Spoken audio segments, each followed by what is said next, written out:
tengo para ti un mensaje divino que llega a ti. Cada día es nuevo, una bendición sin fin. En la iglesia cristiana encuentras tu carril. Muy buenos días, Iglesia Promesas y Bendiciones. Volvemos de nuevo con la palabra hoy, de acuerdo a la voluntad de Dios que hemos mirado y observado en todos los estudios y todo lo que tiene que ver como traer un mensaje para su iglesia. El tema de hoy se llama Mi despertar espiritual. Y comienza con algo que dice en el capítulo 3, versículo 22. El que tiene oído, oiga lo que el Espíritu dice a las iglesias. ¿Qué dice? El que tiene oído, oiga lo que el Espíritu dice a las iglesias. Mi mensaje de hoy tiene que ver con las 7 cartas que el Señor Jesucristo le envió a 7 iglesias. La de Efeso, la de Esmirna, la de Pérgamo, la de Tiatira, la de Sardis, la de Filadelfia, la de Laodicea. Y eso está en Apocalipsis de los capítulos 2 y 3. Es algo que debemos de entender nosotros como iglesia, lo que el Espíritu quiere hablar al día de hoy. Esto contiene el mensaje del Espíritu Santo a las iglesias de la era cristiana, y que solo una iglesia hizo y cumplió con su despertar espiritual. Dichas cartas no fueron dirigidas a la iglesia apostólica. Dichas cartas no fueron dirigidas para los apóstoles. Solo hubo una excepción para el apóstol Juan, pero él ya estaba en el cielo. Y las 2 primeras generaciones de cristianos habían pasado a la eternidad. Entonces, de manera muy especial, estas epístolas representan el mensaje de nuestro Salvador resucitado y del mismo Espíritu Santo a las iglesias de los últimos días de nuestro tiempo. Por eso dice: el que tenga oído, que oiga lo que el Espíritu dice a las iglesias.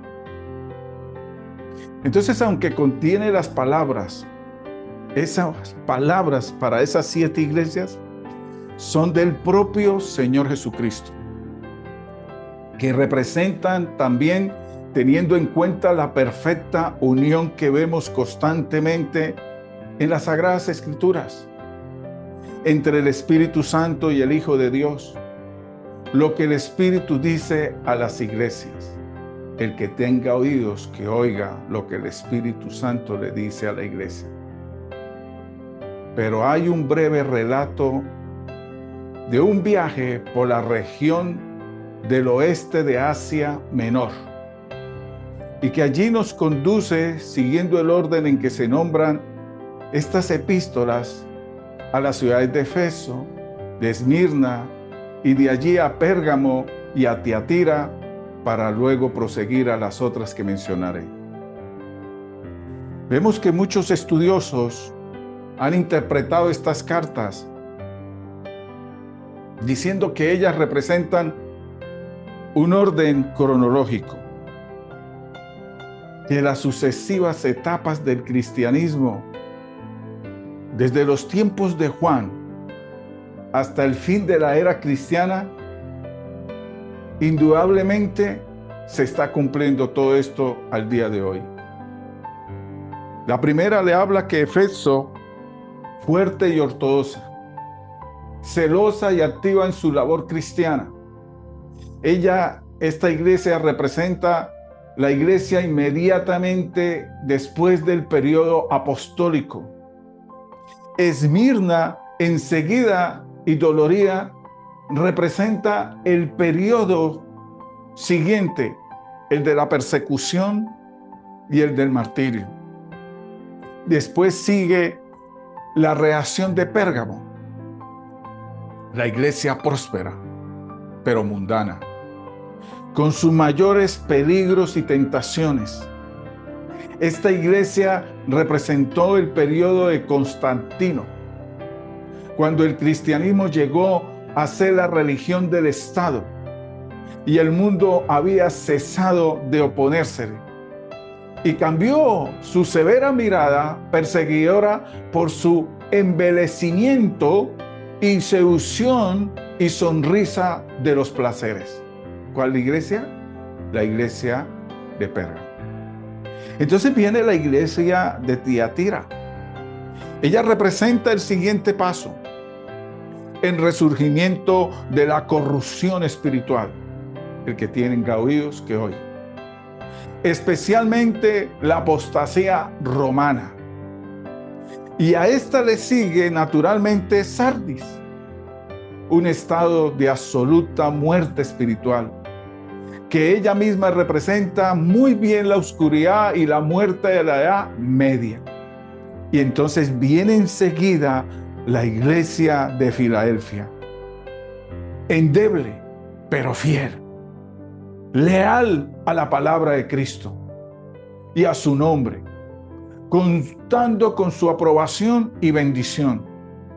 Esta iglesia representa el periodo de la Reforma, que produjo el avivamiento de vida o de la vida y el poder espiritual bajo el impulso que le dieron varios hombres formadores espirituales como Lutero. Y esta vida de formación y de profundos movimientos espirituales que han seguido entre las benditas minorías de las iglesias de Cristo durante estos últimos siglos. Hay aún otro cuadro más. Este es el de la iglesia de la Odisea.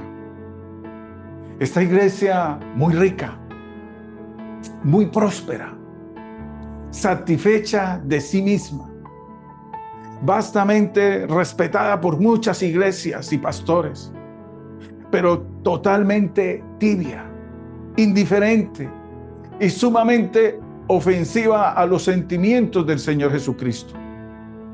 Esta iglesia se detiene del lado de afuera de la puerta y golpea solicitando que se le deje entrar, advirtiendo acerca del juicio venidero y diciendo que pronto volverá para sentarse en su trono milenial.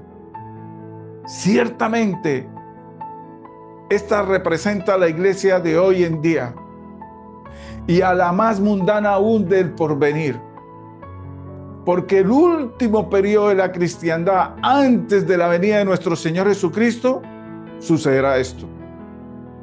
Pero si bien el cuadro es cronológicamente cierto, al mismo tiempo cada una de las mencionadas iglesias están representando un estado de cosas permanentes y perpetuas hasta el fin de los tiempos. Entonces, si bien en verdad que Éfeso representa los primeros siglos del cristianismo, también se encuentra a través de todos los tiempos, aunque es un hecho que Filadelfia representa la aurora de la Reforma. Pero quiero que le pongas oído a esto. Es un hecho que el espíritu de Filadelfia prosigue al día de hoy. Y que los representantes del verdadero avivamiento y del cristianismo vital están continuando hasta el fin haciendo lo que creen que está bien. Vemos pues que todas estas iglesias han estado durante el mismo periodo de tiempo, que han sido a la vez sucesivas.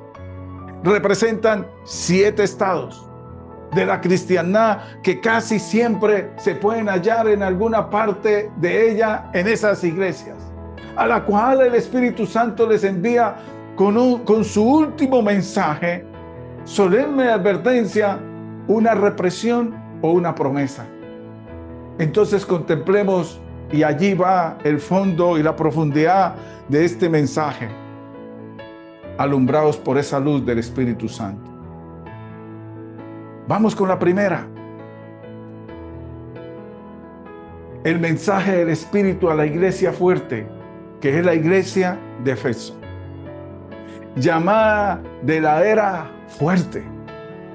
Estaba llena de buenas obras. En Apocalipsis capítulo 2:2 nos dice que conozco tus obras, y no solo tus obras, sino tu trabajo. Obras que costaron algo, y tu paciencia. Obras continuas. Era Éfeso una iglesia conforme con la doctrina fundamental, celosa del cumplimiento de los deberes, apoyaba con firmeza todo aquello que consideraba verdad, y se oponía sin vacilaciones a todo aquello que consideraba falso o ilegítimo.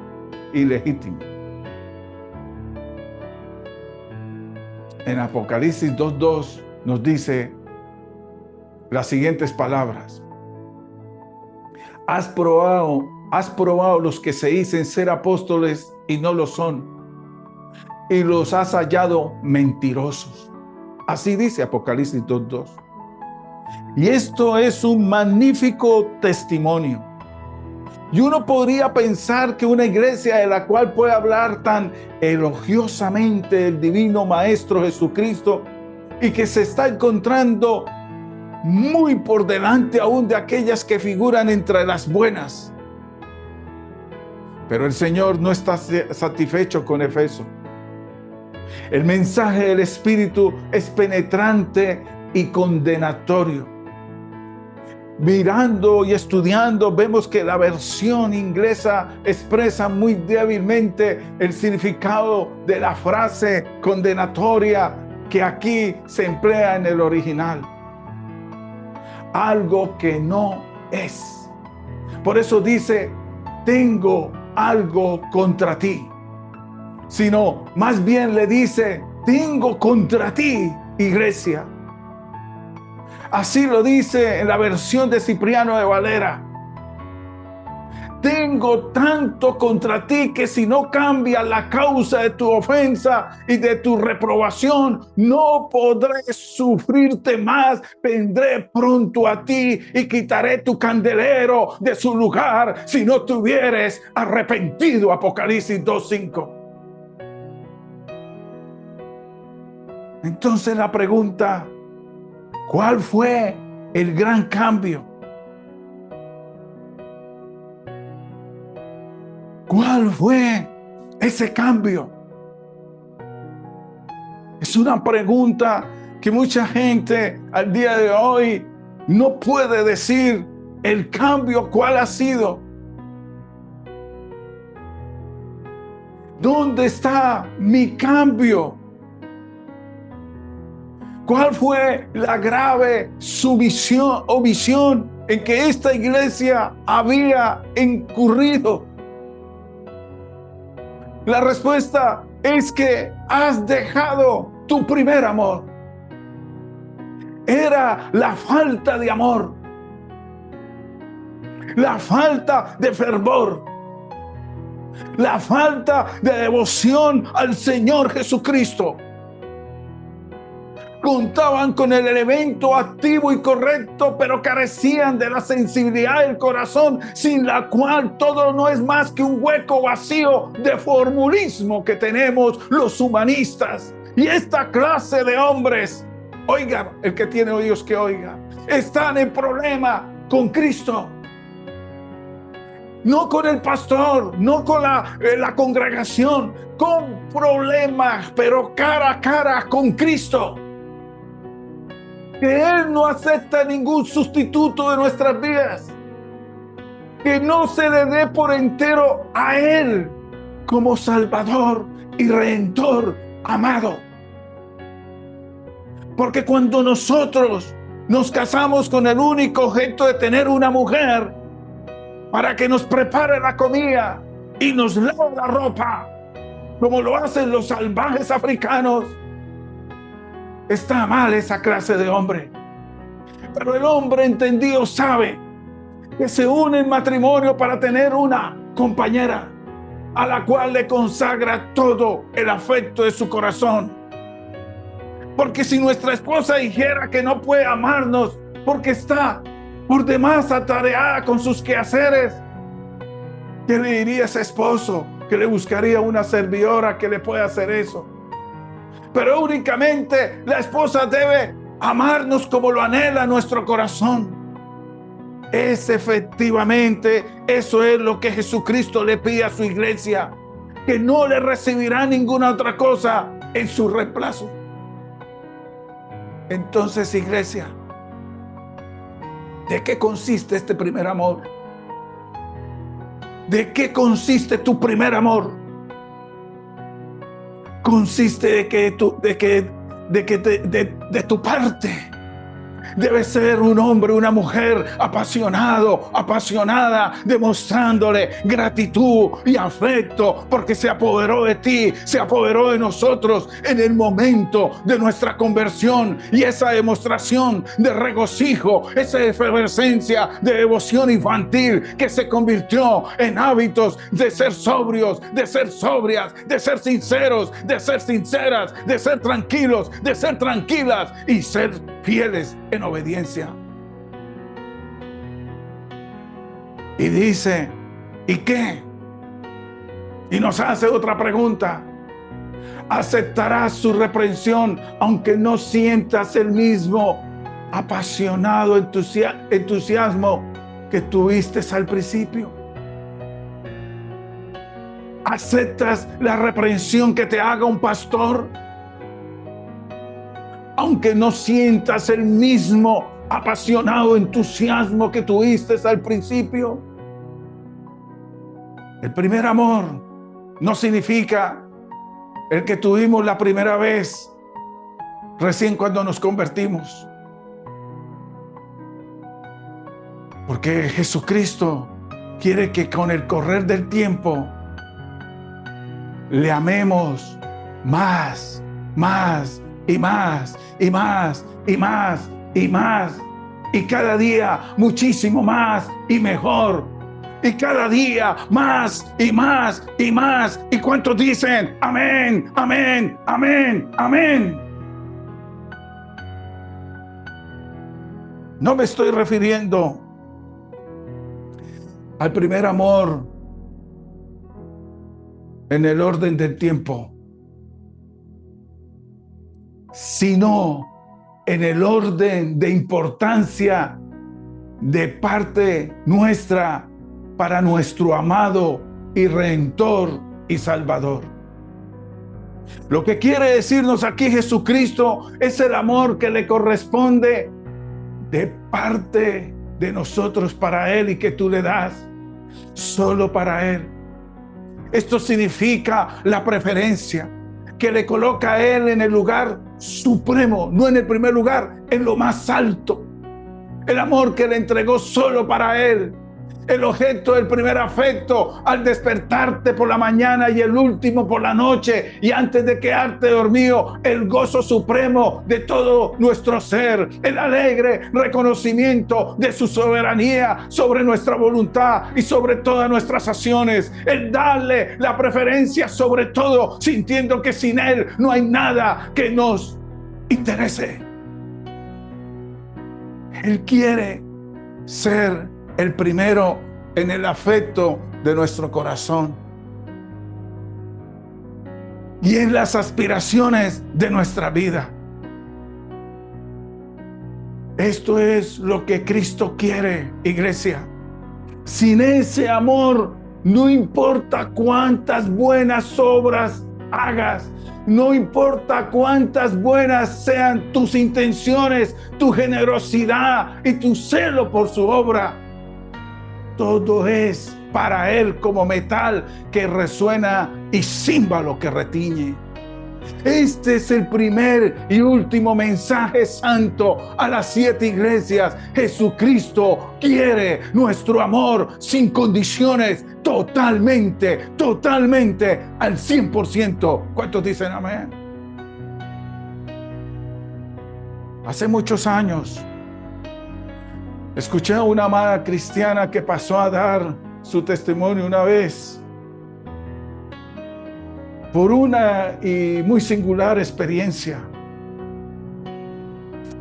A ella le pareció que Cristo no estaba satisfecho con la clase de vida que ella llevaba. Y con objeto de obviar ese sentimiento, comenzó a hacer planes para trabajar más, y más, y más, y más. Asumió la responsabilidad de trabajar también con otra clase en la escuela dominical donde servía en su iglesia, fuera de los otros trabajos que tenía fuera de la iglesia. Tomó a su cargo otra, comunidad de personas, una sociedad de señoras. Dedicó algunas horas más a otros trabajos, pero nada de eso lograba tranquilizarla. Con el correr de los meses, su intranquilidad fue aumentando en vez de disminuir. Se sintió más y más y más desilusionada. Al fin, cuando entendió todo y se arrojó a los pies de su Salvador y le dijo: Señor Jesucristo, ¿por qué no me dices qué es lo que quieres de mí? ¿Qué puedo hacer para complacerte? 2 preguntas bien fuertes. ¿Por qué no me dices qué es lo que quieres de mí? ¿Qué puedo hacer por complacerte?, le decía esta mujer. Y de pronto ella le pareció oír una voz suave que le decía: lo que quiero no es que trabajes más, sino que me ames más y más y más.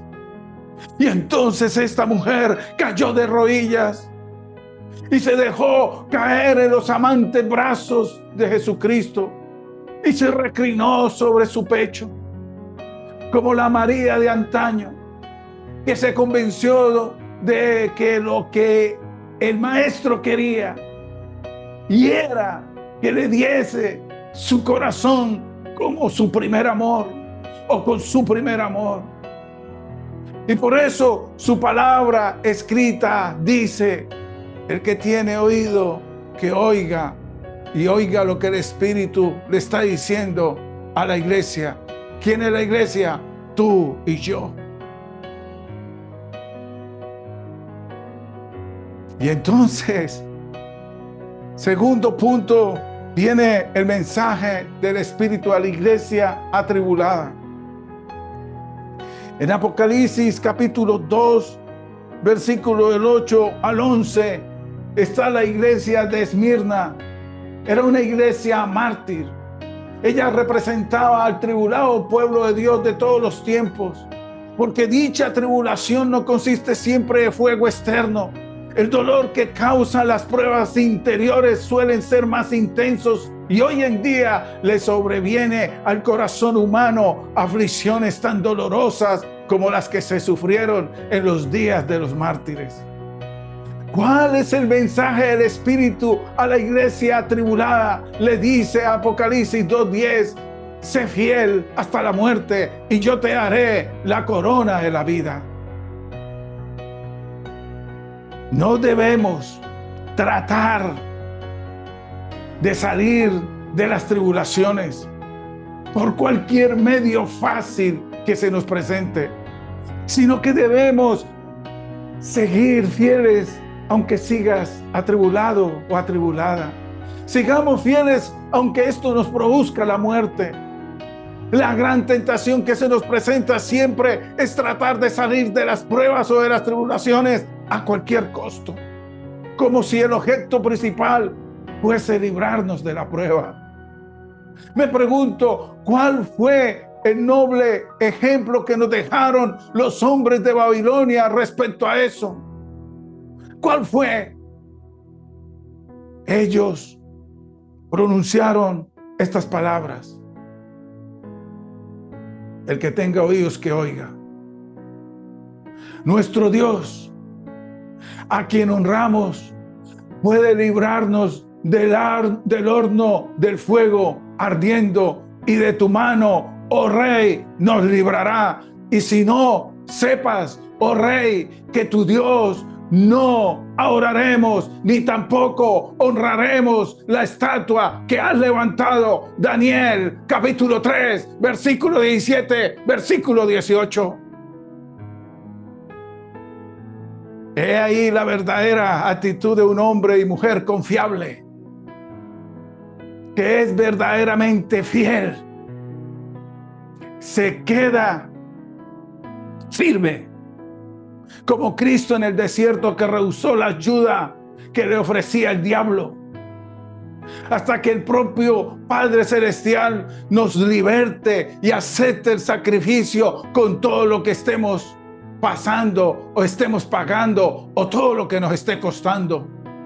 Eso es lo que más falta hoy en día. Necesitamos la columna vertebral y la sangre real de esa lealtad dispuesta a cualquier sacrificio con tal de mantenernos fieles a sus principios y a nuestro Dios celestial. Cuando el Espíritu Santo encuentra hombres y mujeres de esta clase,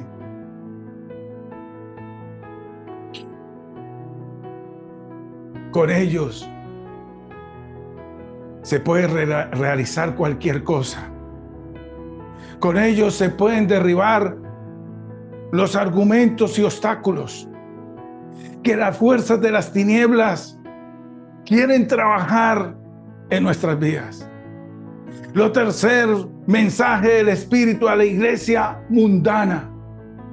Esta la tenemos representada en la iglesia de Pérgamo. Apocalipsis 2, 12 al 17. En esta iglesia moraba Satanás.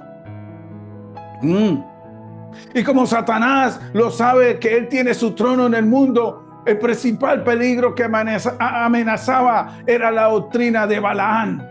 Era la tentación de concurrir a los banquetes mundanos, codeándose con los grandes e influyentes personajes de ese tiempo, comiendo cosas sacrificadas a los ídolos y deleitándose con placeres profanos, manteniendo la doctrina de los nicolaitas, que esta clase de hombres y mujeres tenían cierta apariencia de piedad, pero con toda libertad para pecar. Esa es la peculiar tentación de la iglesia hoy en día, tomando a Dios con una mano y dándole al mundo la otra mano, que se la pasan cediendo los puros y sagrados principios a fin de complacer a los grandes e influyentes, pretendiendo, sin embargo, que siempre su afán es ser fieles a Dios. Pero el Espíritu Santo ofrece algo mejor en contraste con el pan y el amor prohibido del mundo. Él prometió el maná escondido, el banquete celestial y el amor eterno del Señor Jesucristo. Esto lo tenemos representado por la piedrecita blanca con el nombre escrito en ella, el cual ninguno conoce sino aquel que ya la recibió. ¿Yo qué tengo que hacer? Rehusarme a la tentación del pan del mundo y de la amistad de este. Y llegará el día en que nos sentemos en el palacio donde sea el banquete celestial y la bandera que harás. La bandera tendrá que hacer esto. Ella que haría, ella se pondría así. Eso significa que flameará, y ella sobre nosotros será la del amor, cuando el Señor nos reciba y nos haga entrar a participar de todas las bodas del Cordero y nos haga disfrutar del encanto de su amor. Y en un instante esa dicha será mejor recompensa que toda una eternidad del placer terrenal que te ha ofrecido el mundo. ¿Cuántos dicen amén?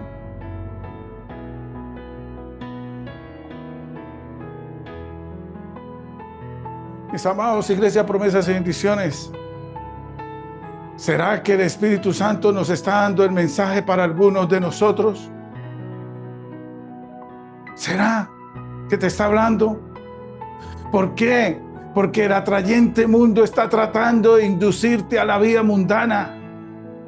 El que tiene oídos, oiga lo que el Espíritu nos está diciendo a las iglesias y a nuestra iglesia, promesas y bendiciones. Y entonces aquí es donde el mensaje del Espíritu le habla a la iglesia corrupta. Y le habla a esa iglesia llamada Tiatira, que representó el periodo de la corrupción y de la vida ilegítima de los perversos. La frase más notable de esta epístola son las profundidades de Satanás, que representa muy bien el misterio abominable del papado y los peligros similares que rodean la iglesia en estos últimos días por medio de los engaños de Satanás y la falsa vida de Tiatira. Es indudable que ese estado de cosas irá en aumento, en aumento, en aumento, conforme se va aproximando a su fin la era en que nos encontramos. Se representarán profetas falsos, bien falsos. Habrá quienes dirán que ven visiones, que son iluminados y que han tenido revelaciones, y se le multiplicarán las filosofías y los sismos literarios como su doctrina, su sistema o escuela de su movimiento religioso psicológico. En esta epístola el Espíritu Santo nos ha dado una buena arma que podemos emplear para contrarrestar todas estas influencias, como nos dice en Apocalipsis capítulo 2 versículo 24 y 25, que dice: no impondré vosotros otra carga para la que tenéis, retenerla hasta que yo venga. Entonces ahí empieza a suceder algo muy importante. Se nos presentan hombres con sus teologías y sus revelaciones que nos dirán: ¿cómo la serpiente le dijo a Eva? Y usted dirá: ¿qué me habla? Entonces te dirá que hay una vida más elevada en planos espirituales más altos. Pero esas insinuaciones no son otra cosa que destellos engañosos de las luces de las lámparas del abismo del infierno. Entonces, en respuesta a todo lo que dicen, no tenemos ninguna otra cosa que hacer sino mantener bien en alto la palabra de Dios que ha sido depositada en nuestros corazones, que revelará todas estas cosas falsas, ilusiones como el sol, que no solo hace sino huir las tinieblas, sino que eclipsa la luz de los faroles y antorchas que usted quiere prender en su cabeza. En contraste con todo eso, cuál gloriosa es la promesa que nos hace el Espíritu Santo a los que nos mantenemos firmes, fieles y salen vencedores. Dice que en oposición al poder del diablo que le ofrece el adversario para contrarrestar la luz falsa de sus pretendidas revelaciones, dice el Señor Jesucristo en Apocalipsis capítulo 2 versículo 26 al 28. Al que venciere, le guardaré mis obras hasta el fin, y yo le haré, wow, la estrella de la mañana. El poder de la luz que viene de arriba y que perdurará eternamente es esa,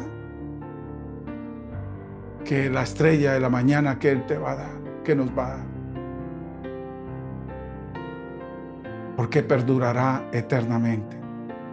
Amada iglesia, ¿habrá alguien entre nosotros que se ha dejado atraer por las engañosas luces del error, del fanatismo, de la superstición y del falso misticismo? El que tiene oído, oiga lo que el Espíritu te está diciendo en esta mañana a las iglesias que están aquí sentadas, y las que huyeron, y las que nos van a oír. El mensaje del Espíritu Santo a la iglesia muerta. Esa se llama la iglesia de Sardis. que representa la culminación de todo precedente. Una iglesia que tiene el nombre como si estuviera viva, pero la verdad es que está muerta. Que nos guarde de parecernos a esta clase de iglesia. La pregunta es, ¿cuál es el mensaje que envía el Espíritu a dicha iglesia? Y triste es decirlo, pero es la verdad, que de nada sirve hablarle a una iglesia muerta que esté sentada en una reunión como esta. El Espíritu Santo solo puede dirigirse a los pocos que todavía están vivos dentro de la iglesia. A ellos les dice Apocalipsis capítulo 3, versículo 4, tienes unas pocas personas en Sardis que no han manchado sus vestiduras y andarán conmigo en vestiduras blancas porque son dignas de mí. Apocalipsis 3, 4. Si Dios te ha puesto aquí, hoy, mis amados, en nuestra congregación, y que puedes seguir manteniéndote fiel y puedes vivir en una íntima relación con Él y seguir siendo un leal testigo de Cristo, aunque todo lo que te rodee esté muerto. A los que se encuentren en tu condición, el Espíritu le hace una promesa gloriosa que nos dice en Apocalipsis capítulo 3, versículos 5 al 6. El que venciere será vestido de vestiduras blancas, y no borraré su nombre del libro de la vida. Y confesaré, oiga, iglesia, escuche, oiga, y confesaré su nombre delante de mi Padre y delante de sus ángeles. El que tiene oído, oiga lo que el Espíritu Santo te está diciendo a ti como iglesia. Apocalipsis 3, 5 y 6. Mis amados, permanezcan fieles aunque te encuentres solo, sola. Llegará el día en que oirás tu nombre, se mencionará delante del trono de nuestro Padre Celestial. Y por último, el mensaje del Espíritu al pequeño rebaño de fieles. Esto es para esa iglesia hermosa llamada Filadelfia, que solo recibió palabras de alabanza de parte del Señor, siendo una iglesia pequeña, con muy pocas fuerzas, pero se mantuvo fiel en dos aspectos. Primero, que permaneció leal a la palabra de Cristo y a su nombre. Y segundo, que mantuvo su testimonio claro y fiel a la palabra de Dios y a las sagradas escrituras. Y en contraste con los nombres eclesiásticos y demostraciones exteriores, reconoció que debía honrar el nombre del Señor Jesucristo, su palabra escrita en las escrituras y al Cristo viviente. Y esos fueron sus testimonios de esta iglesia Filadelfia. Porque a través de los siglos, al ver estas señales, fácil es reconocer al verdadero rebaño evangélico de Cristo. Y esto es especialmente así que lo estamos viendo en estos últimos días. Amada iglesia, promesas y bendiciones, me corresponde decirles esto en un contraste, con la alta crítica y los diversos puntos de vista que hay al día de hoy dentro de la misma iglesia, pastores, líderes, apóstoles, profetas, evangelistas. ¿Será posible que tú te mantengas fiel a la sencilla autoridad de la inmutable palabra de Dios? Porque hay muchos contrastes con cualquier otro nombre. Y te pregunto, ¿y seguirás siendo fiel al Señor Jesucristo y seguirás creyendo en su divinidad y desearás glorificarle creyendo en su divina gracia y en el poder de su sagrado nombre? Tengo que decirles que para nuestra iglesia, como se lo dio a la iglesia de Filadelfia, el Espíritu Santo nos da a nosotros también esas promesas. Y se lo digo de la siguiente forma. Primero, oiga iglesia, primero, que hay una puerta abierta, la cual nadie puede cerrar. Apocalipsis 3:8. Lo que significa que tenemos el privilegio de estarle sirviendo y seguirle en el servicio. Y segundo, participando del glorioso traslado que sucederá como su esposa en la ocasión de la venida del Señor Jesucristo, porque así nos dice en Apocalipsis 3:10. Te guardaré de la hora de la prueba que ha de venir sobre el mundo entero, dice su palabra, para probar a los que moran sobre la tierra. Apocalipsis 3:10. Y en tercer lugar nos dice esta escritura, que se nos asignará un lugar permanente y honroso en la Nueva Jerusalén, que se nos hará para nosotros partícipes del reino milenial de nuestro Señor Jesucristo, y que seremos columnas de su templo, y que nos llevaremos el nombre de la que nos llevaremos y tendremos el nombre de la Nueva Jerusalén y el nuevo nombre de Jesucristo, quedando así identificados con Él y con su amor y gloria por siempre, por los siglos de los siglos de los siglos. Amén, amén, amén, amén, amén. Amén. Amada iglesia, promesas, bendiciones. Teniendo presente este tan elevado llamado y estas gloriosas verdades, ¿qué más me queda decirles? Sigamos siendo fieles, porque el que tiene oído, oiga lo que el Espíritu te está diciendo a su iglesia en esta mañana. Y por último, hay una iglesia del Espíritu para las iglesias diferentes. Hay algo tristemente sugestivo en el hecho de lo que se dice acerca de la iglesia de la Odisea. Es tan diferente a lo que se le dijo de las demás. Aún de la iglesia de Sardis fue reconocida como suya, pero esta última no lo fue. Lo que les pertenece a ellos es lo mismo de la iglesia de los laodicenses. Parece como si el Señor hubiese querido decirles, como le dijo a Israel de antaño en Lucas 13:35, he aquí vuestra casa es dejada desierta.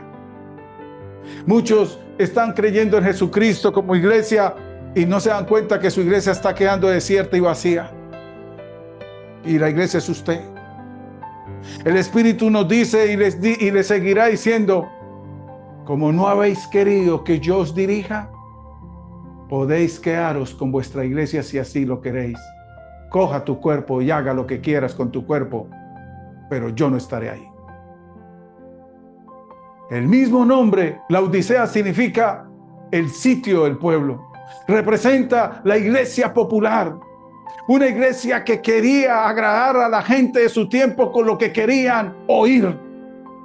Se trata de una iglesia grande, rica y poderosa y acaudalada. Posee muchos bienes, pero carece de nada. Está también muy satisfecha de ella misma.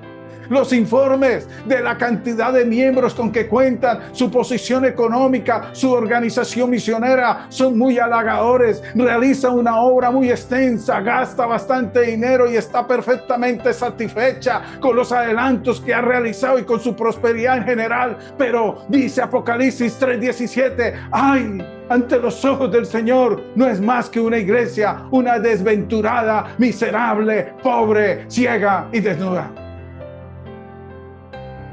Se presenta al Señor como alguien a quien ya la ha excluido, vendándosele la entrada como atada o cubriendo algo, especialmente una herida o parte de su cuerpo con una venda. Por eso está ante la puerta llamando, como si hubiera un desconocido. Le está haciendo su última advertencia solemne. Les advierte acerca del castigo y del juicio venidero. Les aconseja que compren el oro verdadero de la fe.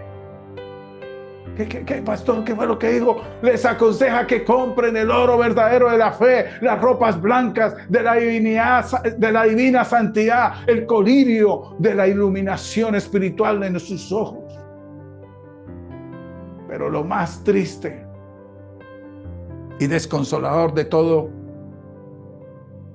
el cuadro que esta iglesia representa, la última escena de un cristianismo visible. La iglesia al final de los tiempos en el advenimiento del Señor. Por mi cuerpo pasa un escalofrío que esta iglesia no vaya a ser así. Amada iglesia, promesas y bendiciones. ¿Será posible que la iglesia de nuestros padres, la iglesia de los reformadores, la iglesia de los mártires, pueda llegar a ser una iglesia de esta clase? Puede ser que tu quebranto, tu dolor, tu pecado, todas las maldiciones de genealogía, de iniquidad, puede ser mártires para una iglesia de esta clase. Pregunto, ¿la iglesia de Pablo y de Juan no llegó a ser la iglesia apóstata de Roma? ¿Qué significa ser apóstata? Son personas que fueron cristianas y lo dejaron de ser. ¿Cuál es el verdadero secreto de todo esto? Lo dice en Apocalipsis 3:16. Eres tibia. Tienes una respetable indiferencia. Esta es la misma causa que produjo la decadencia de la iglesia de Efeso, agravada, identificada por la falta de ternura, de amor, de entusiasmo y la ausencia de Jesucristo dentro de su seno.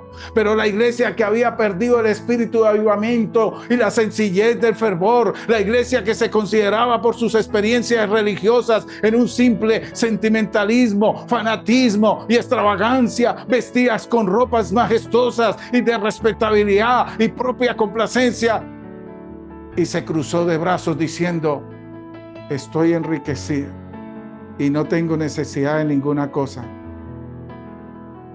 Mientras que Jesucristo está de pie, esperándote, iglesia, en la puerta con el juicio final, y está por llegar.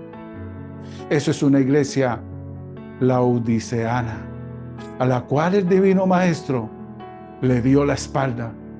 Por eso su último mensaje no se lo envía a la iglesia en conjunto, sino que le habla individualmente a los componentes de esta iglesia o de ella misma que querían salirse de la indiferencia y convertirse en vencedores espirituales.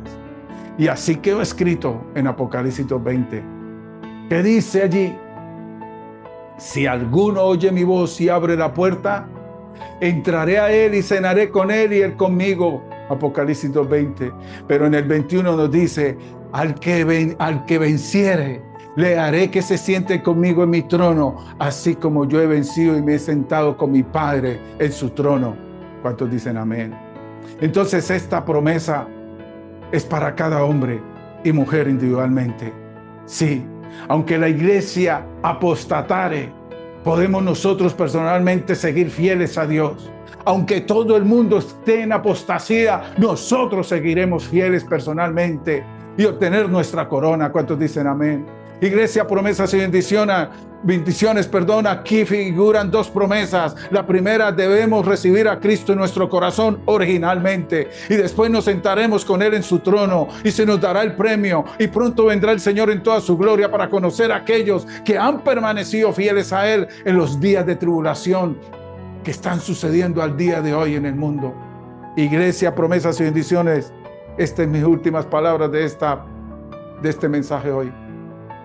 ¿Cómo nos vamos a regocijar cuando en medio de los millares de seres que poblarán los cielos, veamos su amorosa sonrisa, y que al momento que te reconozca, le oigas decir lo que está escrito en su promesa en Apocalipsis 3:6: venid, bendito, bendita de mi Padre, sentados en mi trono. No os avergoncéis de mí cuando llegue disfrazado entre vosotros. Ahora he venido para presentaros a mi Padre y a sus santos ángeles. El que tiene oído, oiga lo que el Espíritu Santo te está diciendo en su iglesia, promesas y bendiciones, y le dice a otras iglesias. Promesas y bendiciones en cada paso que